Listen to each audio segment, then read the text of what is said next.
State, Wednesday, July 31st, 2019. The time is 8:40 p.m.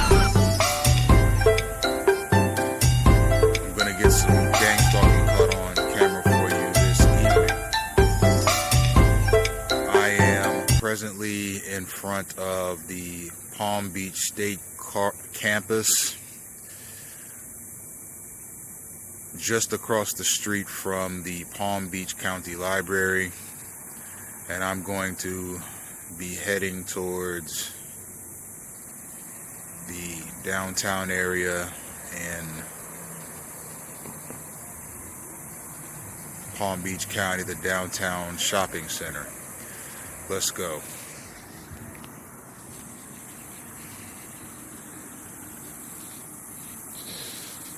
Some synchronization right out the gate. As soon as I move, cars move. You know, I've been thinking a lot about gang stalking over the past 3 days. And some pretty awesome ideas came to my mind. Now, I've talked some in the past about gang stalking by proxy, meaning indirect gang stalking, in addition to direct gang stalking. Now, I am being directly gang stalked, but I'm also being indirectly gang stalked. What that means is direct gang stalking is when a unit, be it law enforcement or semi-law enforcement, has your name, social, date of birth, driver's license number, knows your height, weight, eye color, hair color, and other information that would, this is a synchronized space crowding, this is a male.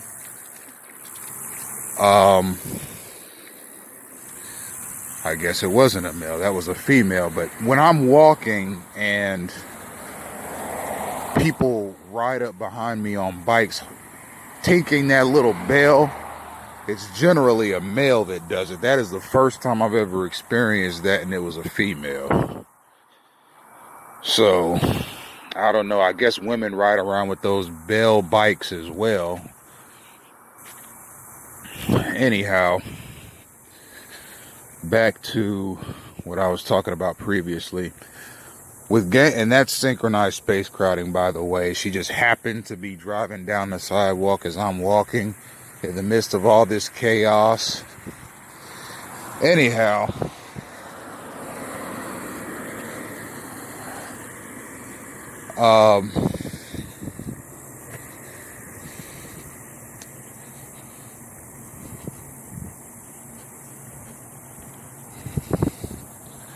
the direct gang stalking is when law enforcement or semi-law enforcement has my, now not only law enforcement and semi-law enforcement, but law enforcement, semi-law enforcement, and community police groups, which are not cops or semi-law enforcement at all, but just groups of quote-unquote concerned citizens or outreach people that follow people of interest around town. That's direct gang stalking. Indirect gang stalking is when a person does not know that they're stalking you, but their presence is used to stalk you. For example, let's say a private security firm, which can be classified as semi-law enforcement, wants to stalk a person, and they know that you go to the library often to maintain your social media pages, to maintain your business. What they'll do is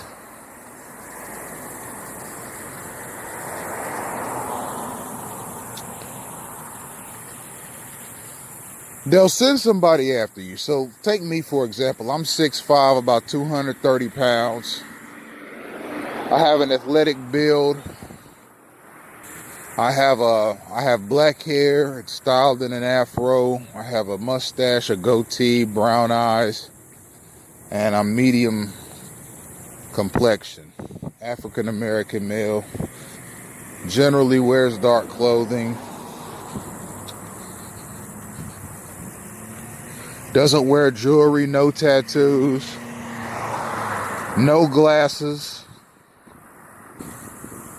no earrings, no body piercings.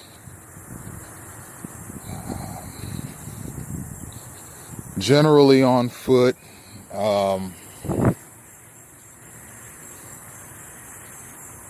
Rides the metro bus from time to time, etc. Anyhow, if I were to go to a library and a private security firm were to try and stalk me indirectly, what they could do is they could send in units of gang stalkers into the library with these instructions. I want you to get as close as you can physically to a male in the library that looks like an athlete. Now, given the clientele,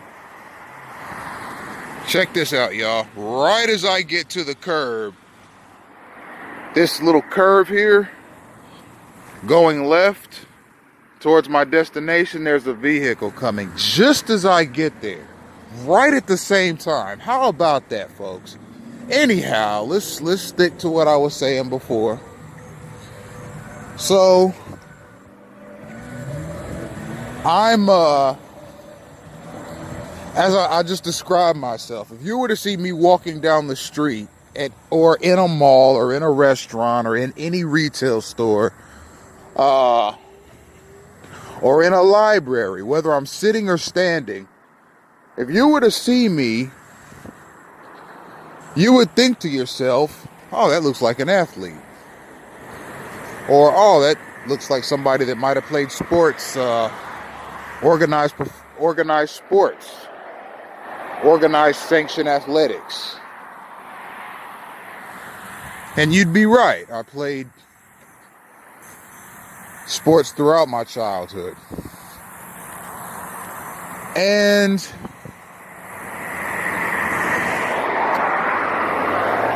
now think of it.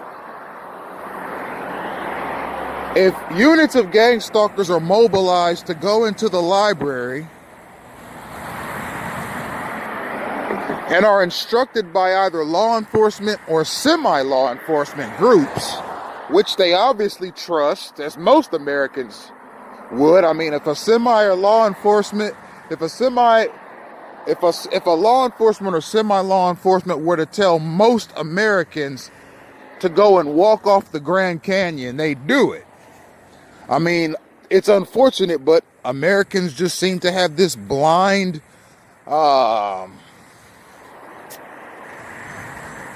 sense of obedience to military and law enforcement officials. It's the opposite with politicians, though. Americans are naturally skeptical of politicians, but military officials, generals, admirals, that kind of thing, police sergeants, even police officers, I mean, they could tell you to do anything.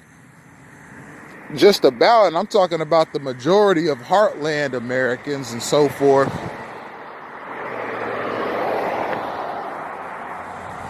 Southerners and so forth. I imagine the attitude's a little different towards the law enforcement and military community on the East Coast, on the West Coast, and in any Democratic state. Because Democrats in Democratic states, especially in coastal areas,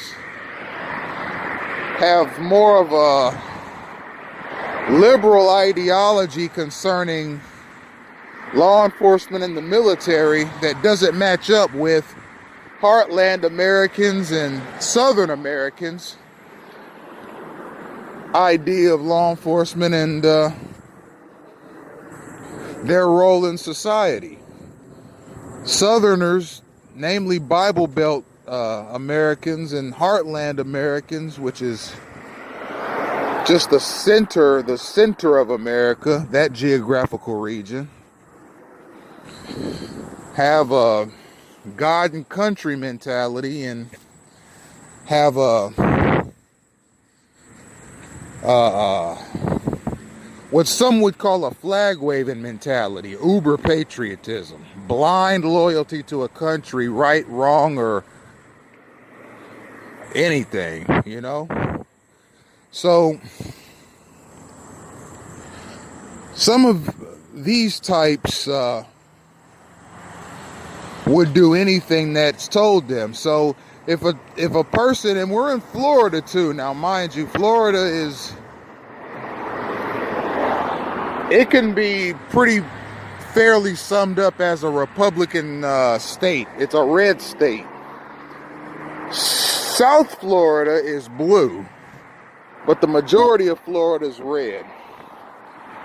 And there's a different kind of flag waving that goes on down here.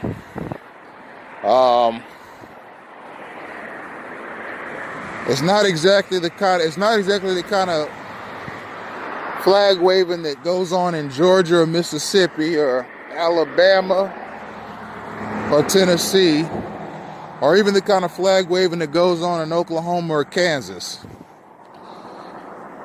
Nebraska. Flag waving that goes on down here is a little wild. It's a different sort. Okay, it's a vigilante flag waving. And Florida is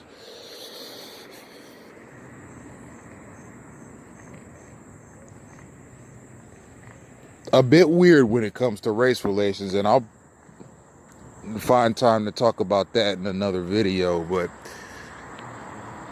down here, if a police officer or a sheriff's deputy or any kind of private security firm asks a person to do something, they'll do it blindly and without question.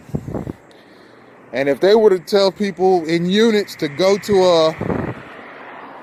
a library and get as close physically as you can to someone that looks like an athlete, they'll do it without asking questions, even though it's obviously an obstruction of that person's personal space and a violation of that person's civil liberties, really. But anyhow, that's indirect gang stalking. You tell people to harass a person that looks like something. You don't say their name. You don't say where they're from. You don't say where they live. You don't say anything about what you think that person's moral character is. You just tell people, hey, when you go to that library, I want you to get as close physically as you can without touching anyone that looks like an athlete. So if there is more than one person in the library that looks like an athlete, then a few people might get swarmed. But you, the target, will definitely get swarmed, and that's what they're after. They could care less about the other people who get swarmed, just as long as you, the target, get swarmed. Now, let's say that the target is a very skinny bookworm that wears glasses and walks around wearing tweed shirts or tweed sweaters and khakis and looks like the stereotypical nerd. Then the command would be very different. Okay, we just seen two service vehicles. One's going, let's see, PGA.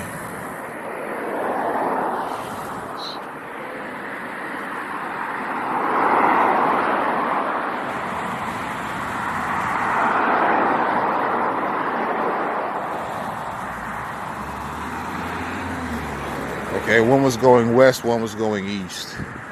The bus was going west and the trolley and the connector was going east. It's difficult to see in this with this view, but that's the way it happens. So with indirect, you know, and I'm going to get those punks on camera every time, especially the ones that have the tailpipes off to the side, because all they're doing is blowing exhaust fumes in my face. A lot of those pickup trucks and quite a few of the white vans that turn those corners right as I'm getting to the sidewalk, they have exhaust pipes that are in an L shape but out to the side, to where the exhaust fumes will blow directly at whoever is on the side of that vehicle as opposed to the back. Most vehicles have the exhaust pipes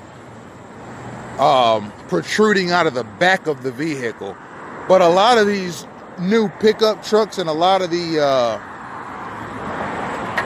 white vans, 8-passenger vans, 10-passenger vans, they have the exhaust pipes on the side of the vehicle, and the pipes are protruding out of the side of the vehicle as opposed to protruding out of the back of the vehicle.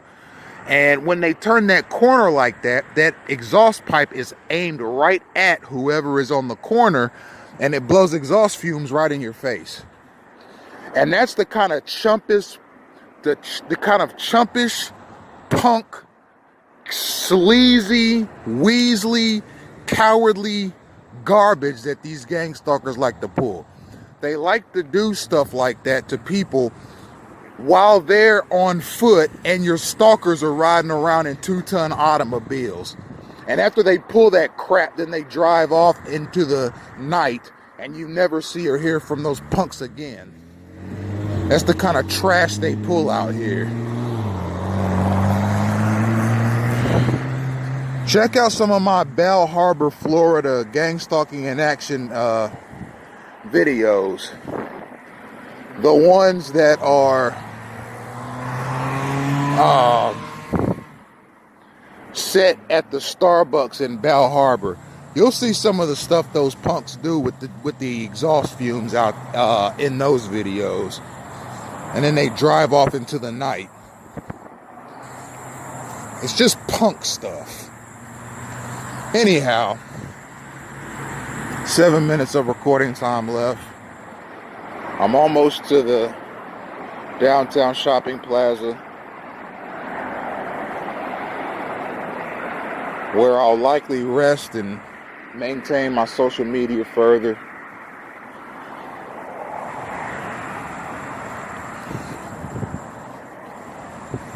So let's say a bookwormish type is the target, and law enforcement or semi-law enforcement elements wanted to target him and crowd his space. They could say something to people like, they could dispatch units of stalkers at him and say stuff like, okay, we want you guys to get as physically close to, but without touching, anyone in that library that looks like a bookworm. That's indirect stalking. They're not telling them what the kid's name is. They're not telling them where he's from. They're not telling them what they think his moral character is. They're not telling them anything. They're just simply saying, do this to a person that looks like they might fit this description. And that's it. Somebody might act like they're looking at a book. Somebody might act as if they're dropped a pencil. Somebody might act as if they want to sit near the kid and then get up and leave. All they're doing is fulfilling their assignments. They're getting as close to the kid as possible and walking away.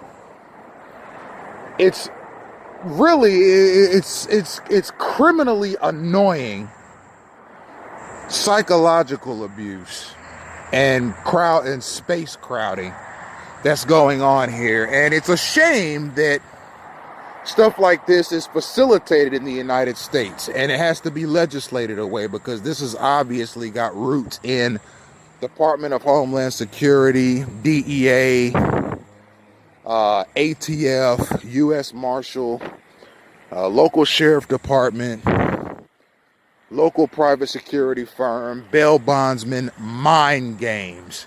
The kinds of mind games they play with fugitives.